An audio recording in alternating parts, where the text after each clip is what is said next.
Welcome to Divcasts from University of Chicago Divinity School. For more of our podcasts and information about our terms of use, please see our website, divinity.uchicago.edu/podcasts.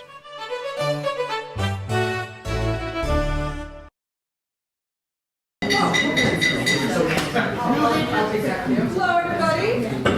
Welcome to today's Wednesday lunch here at the Divinity School. I am Taryn White. I'm the Director of Communications here and the organizer of the series. So it's my pleasure to welcome you all to today's post-election lunch. Before we get started, I want to thank the crew and today's head chef, Alex, for this This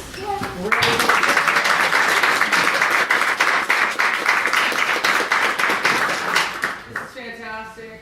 Thank you. These plates, are bowls compostable? Or? Yes. So your plates and your bowls can both go in the compost along with your leftovers.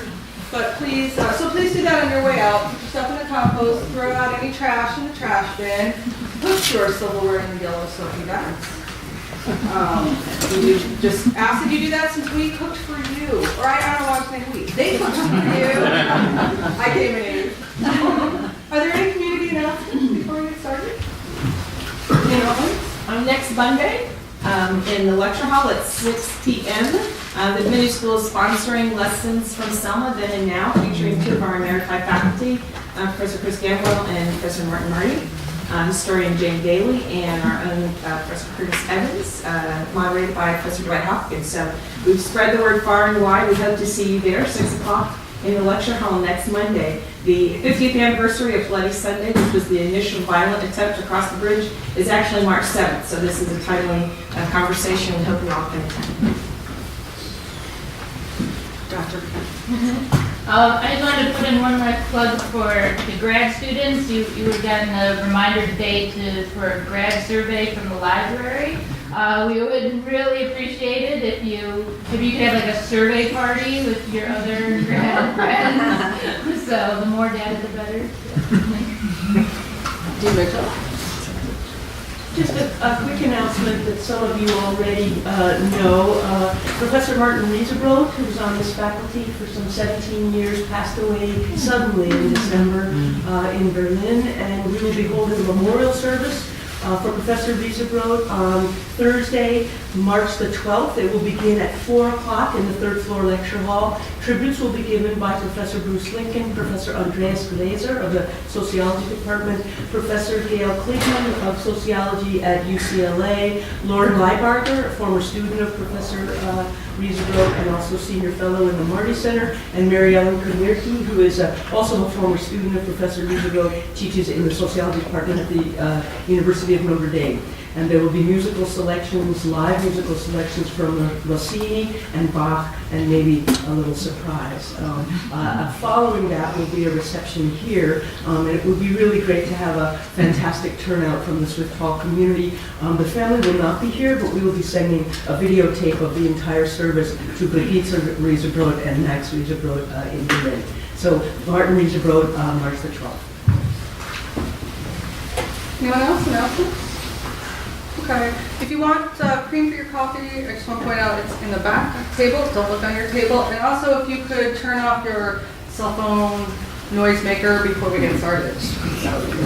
So next week is the last lunch of the quarter. I just want to plug it. We're having Martha Bain, who is the originator of Soup and Bread. If you haven't heard of Soup and Bread, it's a long-standing series of hunger fundraisers that's held in the Hideout Inn. I don't know what neighborhood that is. North of here. So we're going to be serving soup and bread, I hope, and she's going to be talking about soup and bread and how it works and what it is. That is our last lunch before we begin again in April, so I hope that many of you can be here. But today, I'm really thrilled to be able to tell you that we have the Enhancing Life Project team. So the Enhancing Life Project is a 3-year grant project that's funded by the John Templeton Foundation, and it draws together international scholars to address the profound expansion of human power through technology, as well as advances in genetics, ecology, and other fields that impact both the vulnerability and the enhancement of life. So we have the 2 directors of the program, William Schweiker and Günter Thomas here. William Schweiker is our own Edward L. Ryerson Distinguished Service Professor of Theological Ethics. His scholarship and teaching engage theological and ethical questions attentive to global dynamics, comparative religious ethics, the history of ethics, and hermeneutical philosophy. He's been deeply involved in collaborative international scholarly projects, and this year he's actually the president of the Society for Christian Ethics. I believe he's going to be speaking first, but before he gets up, let me just say that after Professor Schweiker speaks, we're going to have Günter Thomas up. Günter Thomas holds a chair for theology, specializing in systematic theology and ethics at Ruhr University in Bochum, Germany. He works primarily in 20th century Protestant thought, constructive theology, eschatology, theological and medical anthropology, and in the field of religion and media. And he too has collaborated extensively in international academic endeavors. So please join me in welcoming Professor Schweiker and Thomas of the Enhancing Life.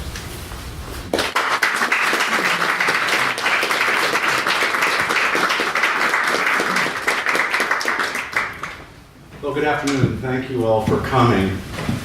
And thanks, Taryn, for the introduction and the opportunity to speak today.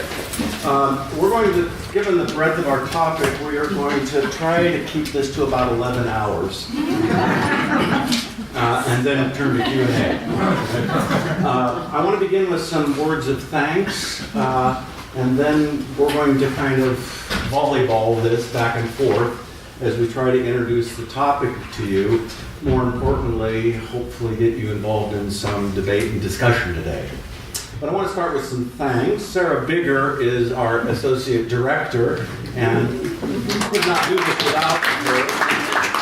Our other assistant who works in Bochum is Marcus Höfner, who is actually off doing assistant things right now.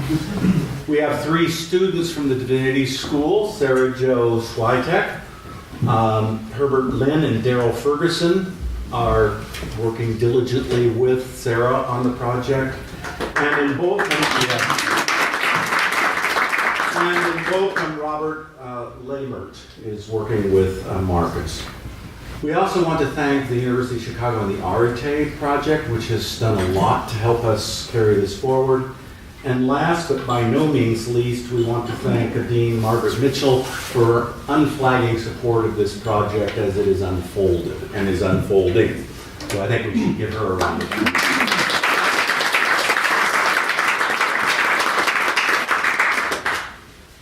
Let me introduce what we're doing. Pick up any newspaper, turn on any television, and you will see images of the endangerments to life. Disease, poverty, religious and ethical and ethnic violence, environmental crises, climate change. Everywhere, life seems to be beset with problems. At the same time, if you read the same newspapers, turn on to the same newscast, you'll find immense concerns for how we can and ought to enhance life. From simple things like having glasses. I often say, if it wasn't for these, I'd be a beggar on the street with a tin cup. Medical advances, technology, including global media, the far-reaching interests in genetics and the mapping of the human genome, all of this supposedly dedicated to the enhancing of life.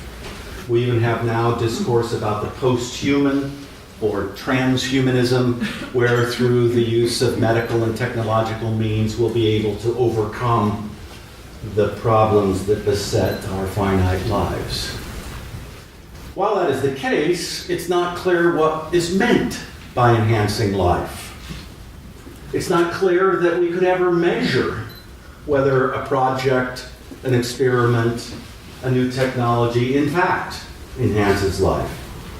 And it's not clear that there are any norms or moral laws for how we should carry on the enhancement of life. Our project is trying to get at these kinds of things. And it is fitting that this project is centered at the University of Chicago. Does anyone know the motto of this university? Right. Embedded in the motto, thank you very much, sir. Embedded in the motto is the notion that knowledge should enrich, deepen, enhance life. So what we have tried to do, and we're introducing today to you, is a content-driven, interdisciplinary research project. What do I mean by that? Well, too often when one gets involved in science and religion, the first question out of the block is, well, what method can we use to orchestrate the conversation between these very different fields? And usually by the end of the meeting, one's still asking the same question. We have picked up on a theme, a content-driven theme, that allows virtually every discipline we can think of to begin involved from their own methodological and research perspectives. The project then is attempting to orchestrate a conversation among these disciplines and scholars around this question of what in the world do we mean by enhancing life.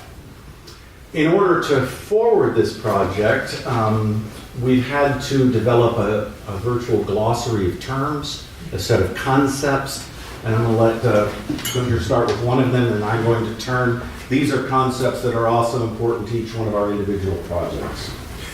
Well, thanks for being here, and I'm also delighted to present some ideas, and I'm really curious what will be your questions in the question and answer section in a couple of minutes.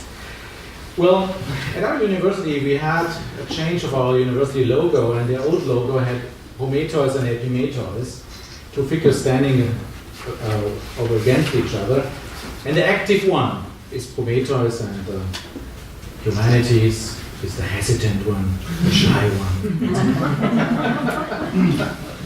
Interesting that this university wanted to bring together these two strands of thought and intellectual inquiry, but actually gave them some coding. And the humanity interpretation put the humanities down. Interesting.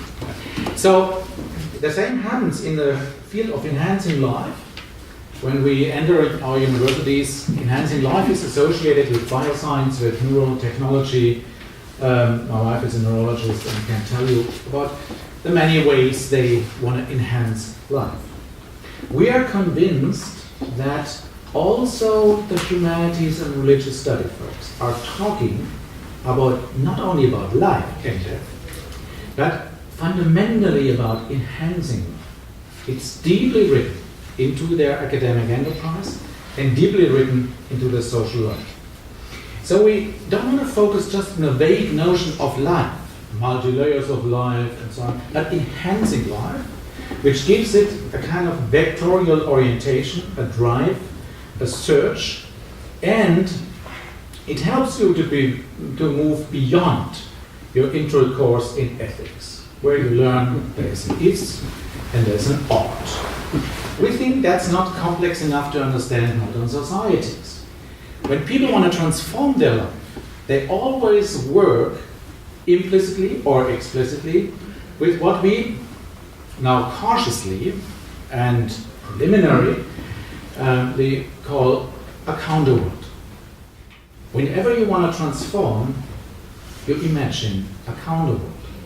We had a conversation with a law scholar working on constitutional law. If you want to debate or enhance or change a constitution, you do have a vision of a shared communal life in a given society. And so when we talk about counter worlds, we use this again as a preliminary concept to get various disciplines in conversation about the inner dynamic of change and transformation with respect of enhancing life. And then I have to admit, this is the moral realist, and I'm more the deep down to the bones, the constructivist. But it's quite interesting if you think about a simple example. You see how complicated the real world is and the conceptualization of this complex real world. Think about migration. People move from one spot to the other and imagine a certain future. And the driving force is a possible future they don't know. And what happens when they arrive? When the imagined world becomes the real world, or a bad version of it, the former world becomes the imagined world. And they use communication media to communicate with their lost homeland. So there's a constant negotiation between a world and a possible world, and it depends on your standpoint what is a counter world and what is a real world. We know that people also destroy societies and cultures with insane counter worlds. But who calls them insane? Not those fighting for. So the counterworld concept also sharpens a sensitivity that we might endanger. But if we want to get away from a flat view of life, we have to see that the driving force is the development of a counterworld. They might be in the future, they might be in another life, it might be a world at another place, it might be another social group people want to belong to. This is quite diverse, and we try to enter, well, why do we have preliminary concepts? What we would like to have in this project are scholars who work within their own discipline, produce an excellent piece of academic work, but at the same time form a kind of truth-searching community, academic community, in which concept formation takes place. It's, sometimes you trade and you import concepts in your work, in your dissertation or in your books. Sometimes you refine them. But our proposal, you can find on the homepage, is a kind of first step in our understanding. We want to go in a certain direction, and we hope that we find new concepts, we refine, we test conceptual development in the various disciplines, try to find fruitful exchange, and Bill will now continue with a concept I have to admit we struggle a lot.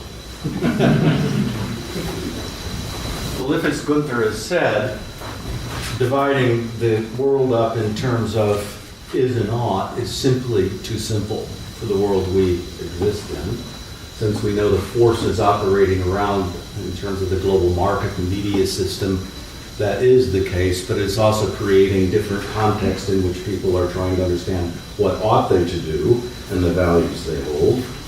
So we're developing these concepts, and one of them is the notion of the counter world. The concept I've been assigned to talk about, we spent a lot of time doing the initial chiseling away at, are spiritual laws. In other words, are there laws that the humanities will help us apprehend that in fact are operative when life is enhanced, but are too often ignored or unseen or inarticulate within the various disciplines engaged in trying to enhance life? Let me, just because we've spent a lot of time on this, let me read you the definition, okay? It's only an hour long or thereabouts. Some of you know the history of ethics might hear some resonance, but we also have built into the definition our understanding of what life processes are, okay? So spiritual laws are laws are rules and measures of living things for structuring individual and social life. Laws can be implicitly embedded in action, but can also be deliberately used and even altered for orienting a form of life. By spiritual is meant the interrelation of three elements. One, a power that is driving a living reality. Two, a structuring and orienting dynamic. And three, a process of emergence that leads to the stable condition of a complex reality not being reducible to its parts. Spiritual dynamics are directed towards the endangerment of life or enhancement of life, yet are always open to distortion in ways that endanger life. Within this dynamic interdependence of the three elements of the spiritual just mentioned, spiritual laws accentuate the element of structuring and orienting life. Spiritual laws may be found in, but also exceed the realm of religion and religious reasoning. Hence, spiritual laws may be found, for example, in psychological formations, communication processes, and biological dynamics. They can be intertwined with, but at the same time reach beyond natural processes. Now, my own work is trying to look at spiritual laws on a spectrum from, on one extreme, counterworlds, imagined counterworlds, and on the other, the actual rough and tumble of human, individual, and social life. Take one spiritual law. I'm going to use some rather traditional ones. We're also trying to discover new ones. We are deeply committed to the idea that inquiry is not simply constructing what we want, it's actually trying to discover something within the rough and tumble of human existence. So let's take from the most actual range. I think it's fair to say that there's a lot of violence and war going on our little planet. And the spiritual law from ancient times meant to decrease and therefore enhance life is the lex talionis, an eye for an eye, which was originally a way to limit violence through strict reciprocity and equality. You can not vent any more violence on someone than an eye for an eye. Let's take the counterworld end of the spectrum, still dealing with the problem of human conflict and violence. And there we find something like the statement of Jesus that you should love your enemy, which seems absolutely counter to any world we can possibly imagine. So how does one think through these two different formulations of laws for enhancing life that are on a spectrum between the rough and tumble of an actual world and what seems to be a counter world? Or take another. What does it mean to say that if you lose your life for the Messiah, or in other traditions it be put differently, you will in fact gain it? How do we deal with the paradoxical formulation of these spiritual laws on a spectrum from our actual lives, we all want to gain ourselves, in relationship to a certain kind of counter world?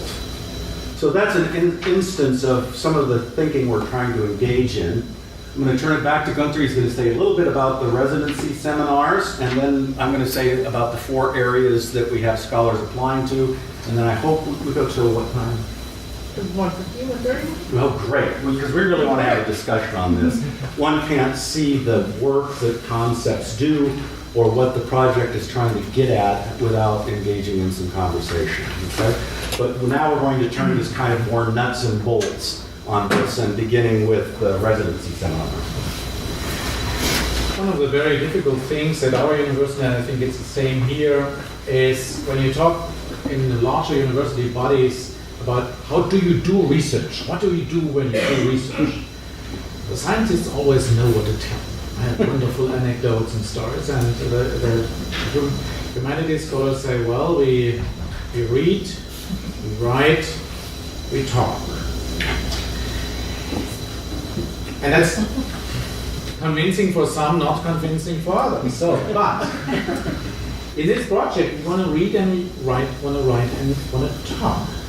But we want to avoid certain pitfalls or certain problems in academic conversation and try to test a kind of new form. It's a totally new, and I have to admit, it's the novelty emerges out from stealing from other models. What do I mean? You probably experienced academic conferences. People fly in for 2.5 days, give their presentations, and it's a very dense program because you get funding only if you present, and after a day you have a deep sense of exhaustion, and at the end you hardly talked. You heard a lot, you hardly talked, and maybe you get a paper.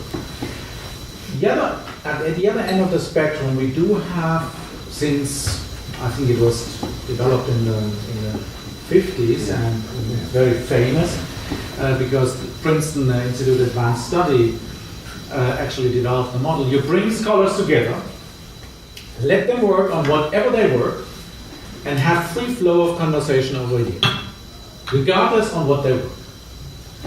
The problem with this model is that it's very unpredictable, almost unlikely that they get into a conversation because they don't share even a horizon of meaning, not to speak of a topic. And so we try to do something also the Templeton Foundation never actually supported so far. We want to have 2-week seminars residency seminars, 3 of them. I will start this July with the first one, in which people have a shared topic coming from different disciplines, but at least a shared horizon with enhancing life. And they have a 2-week flow of free conversation and exchange. So this was a key mandatory part, and I have to admit, we had a lot of people who were very interested in the program, so to speak, for the money, but could not make it to the seminars. But we were quite persistent at this point. Everyone who applied had to click on I am commit to come to 1, 2, 3. But they have to be physically present, because this kind of exchange is something we value, and we only want people who value it too. So that's this kind of form in between a conference and in between the Institute of Advanced Studies. So it's one instrument of research, and we are very curious how it will actually pay out and what will be the consequence. And it's unpredictable, but without risk, you don't achieve anything. Also in humanities and in academic endeavors. Thank you. One more element on this, and then the 4 areas. There'll be 35 scholars, 15 advanced career, and 20 junior or early career. We also, through conversations with a number of people and our own long experiences with graduate work, realize that there's a lot of money around for working on dissertations, but very little money around to help scholars get a second book done in order to get tenure. And also, this is an important time, so we want to fund our early career people who already have finished their first book and be on their way to tenure track, and we're intervening with enough funds to help them make the next step. This is also crucial because if we can intervene in a career at that point, or excite some, intervene doesn't sound right, we can excite them to get involved in enhancing life at the very moment when they must be distinguishing themselves from their dissertation project. Then we start shaping the culture of the university context itself, which is really the deep aspiration of this project. We've got 4 broad areas that we have scholars applying to. Religious studies, theology, and philosophy is one. Another is the philosophy of biology, or of science, or of technology. Third are the various social sciences, ranging from anthropology to law to political science. And finally, communication and media studies. And we've had a number of applications in each one of those. We'll be trying to balance those 4 areas.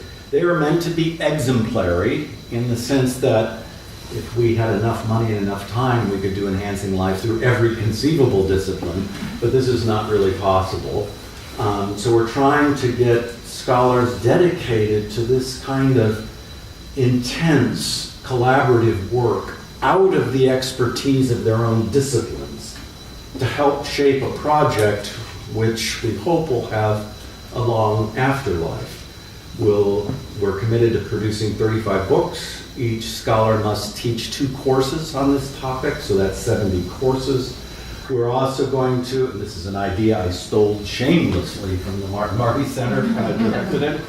We're having at the end of each of the 2-week seminars what we call public interlocutors come, journalists and so on, who will engage the scholars and then propagate this. And the end of the 3-year project will be a large conference here in Chicago. I should note one of the other selling points is these 2-week seminars are in nice places. One is in Alberta, Canada, in the Canadian Rockies, a center called the Banff Center, which is the second one will be in a castle outside of Berlin, Germany, for 2 weeks, and the third will be a conference center outside of Chicago with the final conference in the city itself. What we're trying to do is to create an environment where people can really be free to exchange their ideas and to see their own projects impacted by the engagement of others. That takes a certain kind of openness It also takes a real confidence in one's own disciplinary expertise in order to engage in that kind of work. We've even set up the days of the week such that writing goes on at some points and talking goes on at other points, but that's getting down into the real nitty-gritty. That is what we wanted to say, to give you a little bit of an overview in this enterprise that's trying to cross the breach between is and ought, between the humanities and the sciences. Because the two of us are convinced that the question of the endangerments to and the enhancements of life is the question of the 21st century. And as scholars, we have a responsibility to try to address this issue within our particular areas of expertise. Okay? Maybe we can throw it open to Q&A.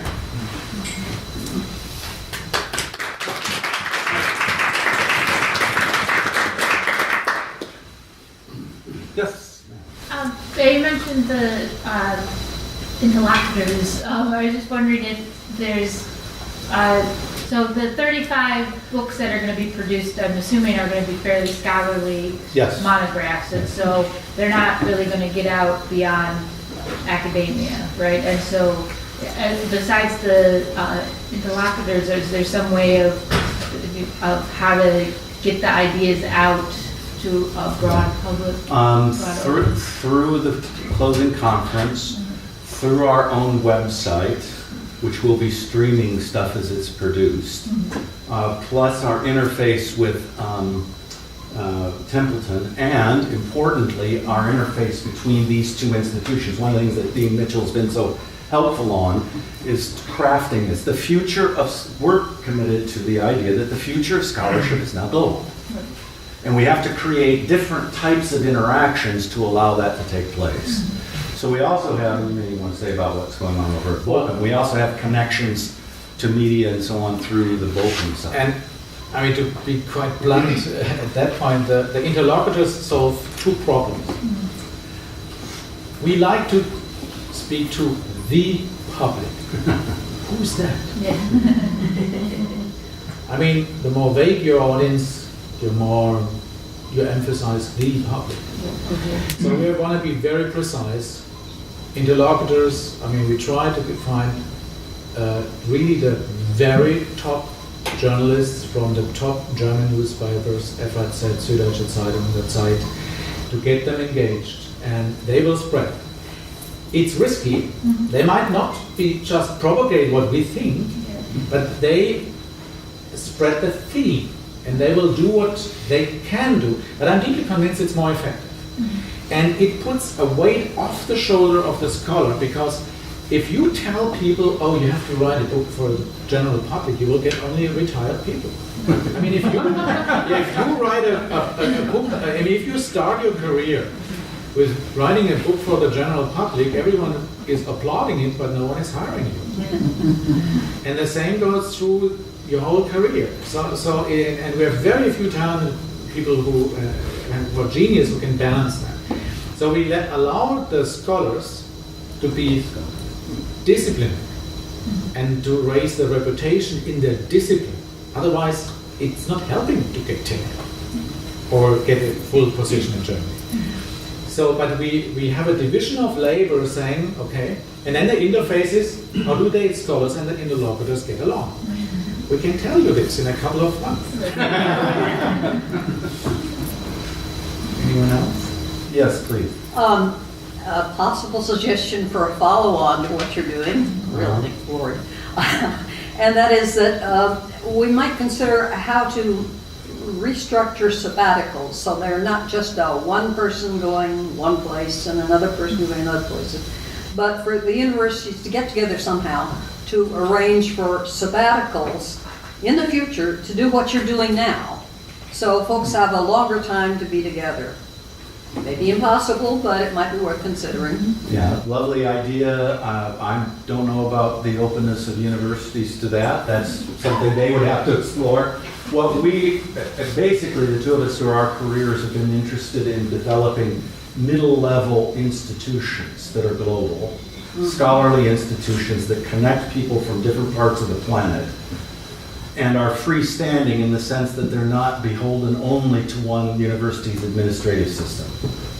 Because we're convinced that it's this kind of global interaction among scholars in various disciplines that will advance knowledge the way we need to. I think we're seeing this around the world, a variety of ways in which people are trying to build these middle-level, yet global institutions. Then if the university wants you to give you your sabbatical to go, all the better. But you might interest Templeton in it, so Yeah. perhaps. Yeah, thanks. Yes? James Gustafson worried a great deal about the focus on enhancing life and the focus on the human good, because he felt that that could be at the detriment of the health of the planet. And that in some instances, the health of the planet would require enhancing human life. So I'm wondering if that's going to be a topic of discussion.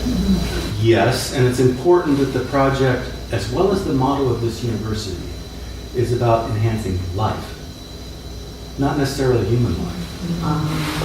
And part of the point is our operative definition of life is the complex communication of energy between an organism and its environments.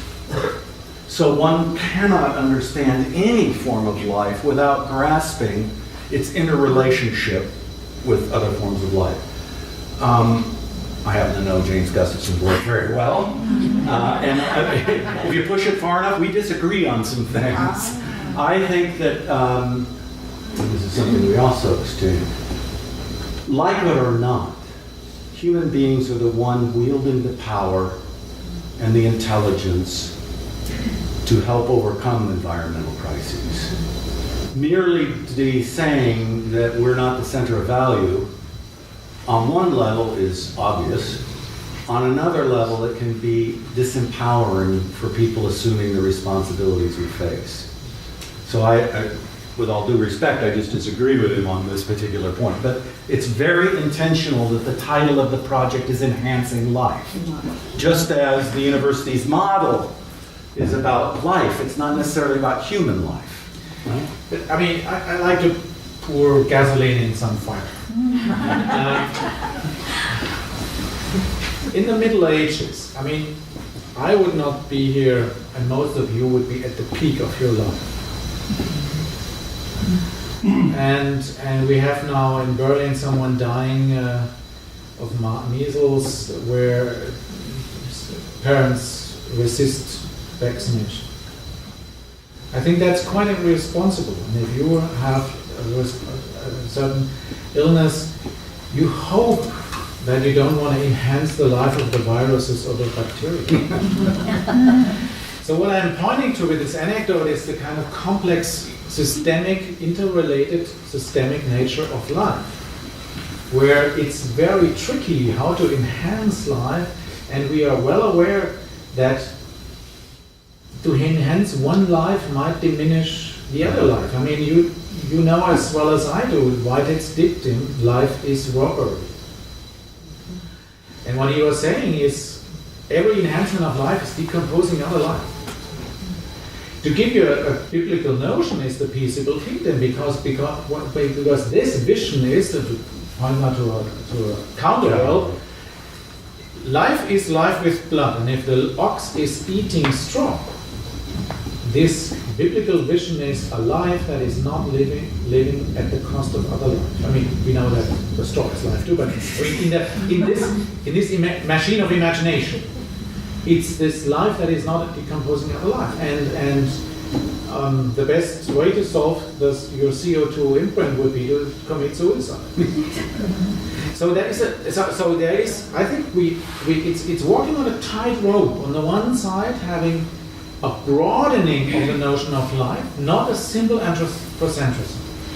At the same time, seeing that there are certain achievements in also technological enhancement of life, and there might be a tragic notion in life, and how do we deal with it theologically, ethically, and so on. I mean, but then when we reach that, I think then we actually walk the long road.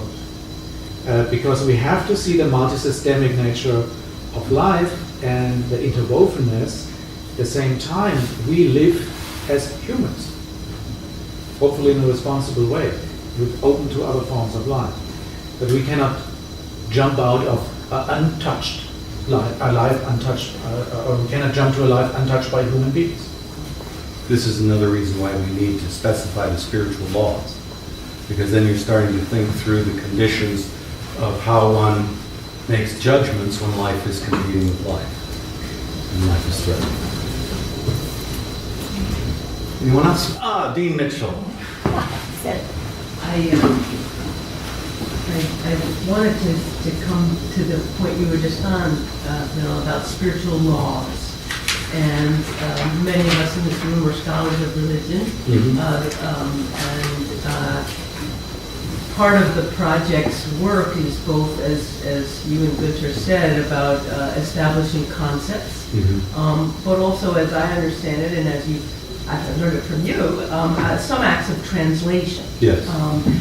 Translation of language among different kinds of communities, etc. And the phrase spiritual can mean a lot of different things to different audiences. And I guess I want to ask you to tell us a little bit more about, are you hoping to refashion that term to render it more useful, and if so, how? And a little bit more about how the term spiritual, which in some sense I know is inherited for the project, but how you are molding it in your hopes for the long-term goals of the project. Yeah, thank you. Templeton is an interesting organization that has certain terms it likes. One of them is spiritual, and so we also gave definitions to spiritual aspirations, spiritual life, spiritual realities.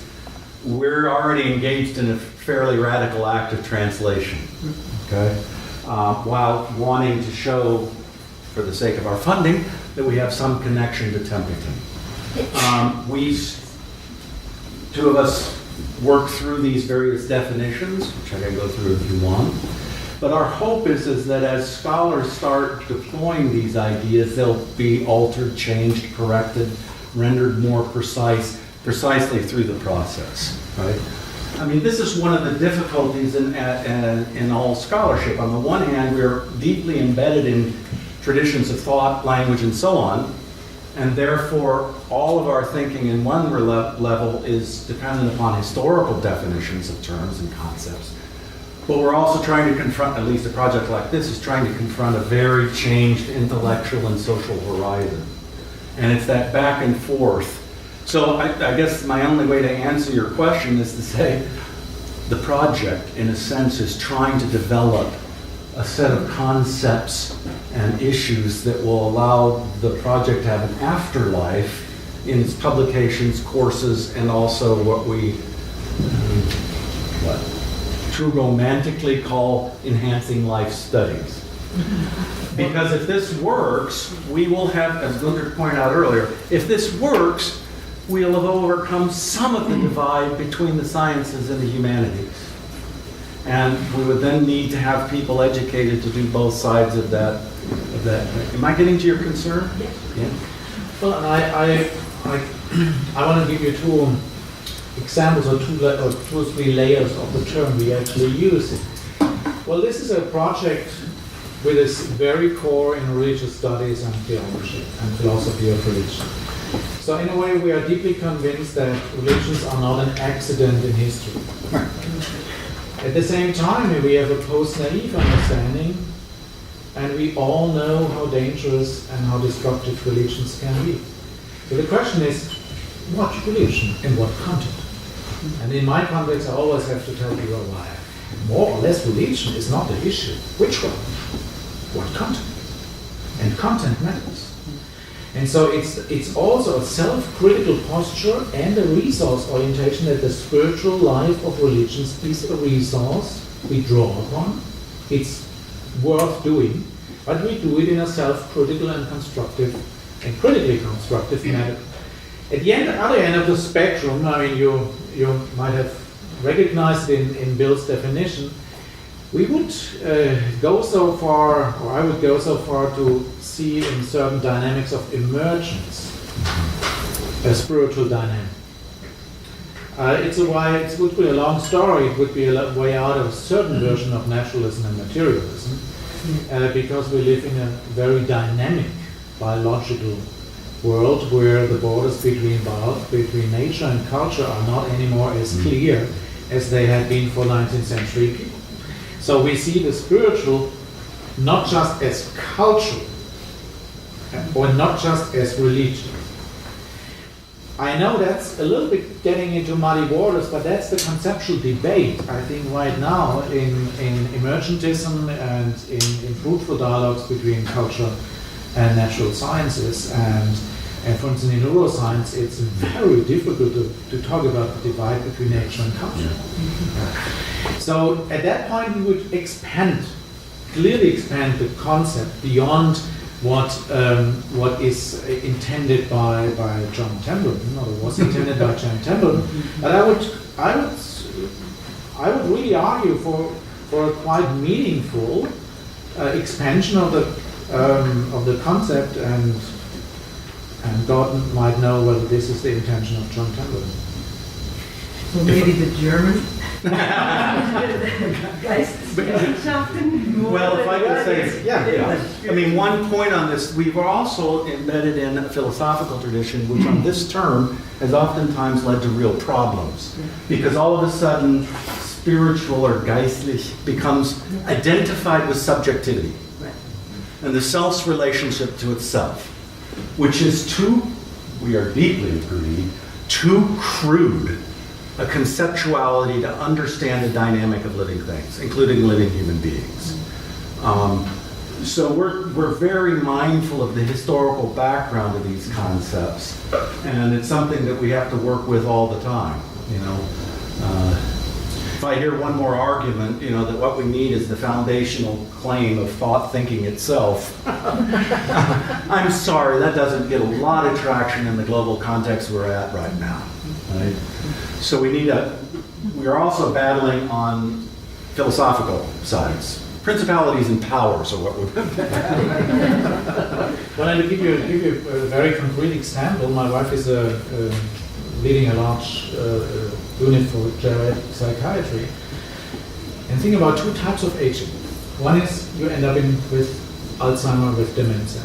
Well, that's a very painful reminder that your spirit is based on biology and on cells. At the same time, think of a person with last phase of cancer and keeping up the spirit, facing the illness and being able to talk about it and relate herself or himself to his or her own body. Well, still, that's a bodily function to be in relation to body. So we are now in many areas in a really renegotiation where we are not just saying, hey, you're just body. No, it's too simple. And it's not the old division between Geisteswissenschaften and Naturwissenschaften, basically. So it's not the primary intention to struggle on this field or this misdivide. But as a matter of fact, the whole project is addressing that with our expansion of the concept of spiritual. This insight that you're pushing on may even lead to the discovery of other spiritual laws.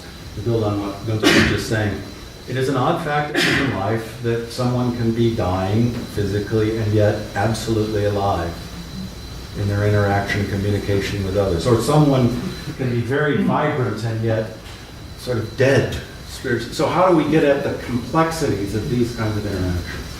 Let's see if we got, we'll let someone else.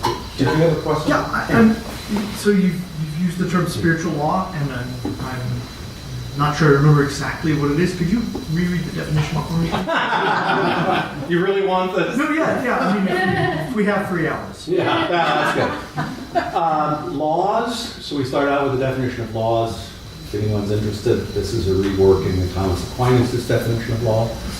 Laws are rules and measures of living things for structuring individual and social life. That's what our traffic laws do, are supposed to do, and all kinds of laws. Laws can be implicitly embedded in action, but can also be deliberately used and even altered for orienting a form of life. By spiritual, and here's back to the Dean's question, by spiritual is meant the interrelation of three elements. One, a power that is driving a living reality. Two, a structuring and orienting dynamic. And three, a process of emergence that leads to the stable condition of a complex reality not being reducible to its parts. Spiritual dynamics are directed towards the enhancement of life, yes, they are also open to distortions in ways that endanger life. Within the dynamic interdependence of the three elements just mentioned, spiritual laws accent the element of structuring and orienting.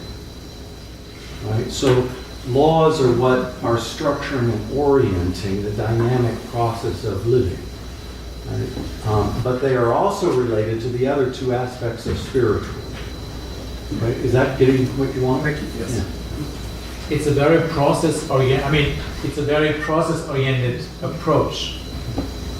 You know, that's the underlying commonality is the process. So we want to get away from dynamic and stable structures, because that's also in current social theory. It's an old-fashioned, really not working differentiation between stability and dynamic, or closeness and openness. There is no working living unit without closeness and openness, without stability and dynamic.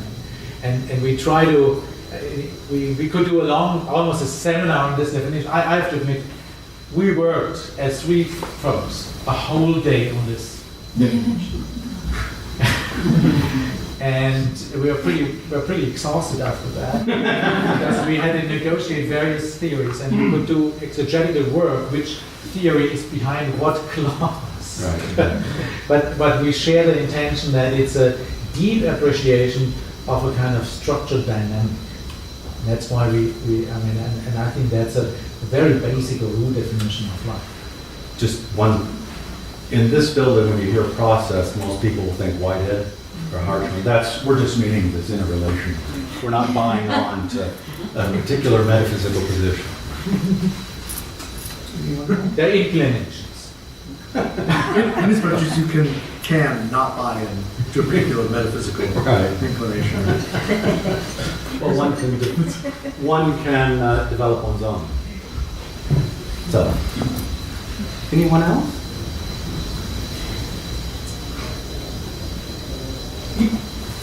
Yes. So thinking about the definition that you just gave, did I hear properly? Rules and measures for orienting. Structuring and orienting. Structuring and orienting. So I note that it's not by which they are structured, it's structuring. Is your study fundamentally normative? Because the way you're talking about working with a bunch of different people, I start wondering whether this is going to be a pool of opinions on various topics of what, or alternately a survey of the structural dynamics present in a variety of cultures, in a variety of contexts, or if instead there is a unified normative motivation for it. No, it's meant to be open enough to allow people in different disciplines to go at that. Myself, I would take the more kind of realistic stance that you were picking up on, and Benjamin disagreed with that. But it's meant to be broad enough to allow folks from different disciplines to go at this. Some of the projects that will be in the program won't be interested in spiritual laws at all. They may be interested in some other aspect of the project. So we're not even stipulating that they have to use these particular concepts. What we want to mine and have through collaborative work, people thinking about enhancing life. And you might say we cheat a little bit when we say structuring and orienting, because you could say, okay, we want to talk about stable structures, and you would want to talk about moral orientation and so on. But actually, from various theoretical backgrounds right now, you can say in evolutionary processes, successful structures are always tested by being reinvested. Right? It's the core of evolution. And the same is in social life. That the orientation is always going on at the same time as the actual structuring, and you have recursive feedback of loop measures, and that's how life evolves. So I don't want to say there's no distinction between is and not. No. But we try to get beyond this divide that here are the structures and the sciences and social science are working on those structures, and there are the moral folks who always dream another world. I'm deeply convinced real social life and religious life does not work that way. But that's a kind of theoretical, it's part of the theoretical piece we found and we try to develop. This is also related to, we're trying to get beyond the notion that the humanities talk about meaning, and the social sciences and natural sciences actually talk about reality. And that's something that has been very costly to the humanities, in my judgment. But you wanted to come back to the So it sounds a little bit like the collaborative component of your project actually depends on ambiguity in fundamental terms, so that people can come from a variety of backgrounds and construe the terms within their own discourses without the cognitive dissonances that would come from them trying to use the same discourse once, becoming a problem immediately. So the very having of a conversation is going to depend on some underdetermination of meaning. Well, I would say that it maybe isn't ambiguous, it might be robust. Or we go back to Whitehead, that is something is highly objective if it can be confirmed out of various perspectives. And my year-long experience with interdisciplinary dialogue is you need conceptual orientations and developments that enable conversations across disciplines and at the same time can be respecified in distinct discourses and social fields. So I worked for quite a while with witness. Well, it's a common term, and at the end of the day, the lawyer might mean something differently than the memory researcher. But it helps to get a conversation where you have real conceptual development and learning. And we hope that enhancing life is helping people to re-specify it, and at the same time to have, well, you might call it ambiguity, or you might call it objectivity with Whitehead, enough objectivity that it's mutually affirmed and creative and stimulating creative work in various disciplines. But in some way I agree, I would just label it. Yeah, that's it. We are out of time. Thank you, everyone.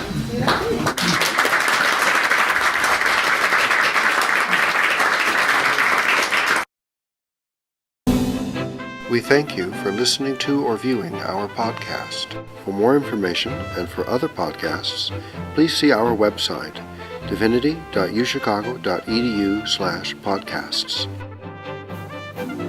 Copyright, the University of Chicago Divinity School.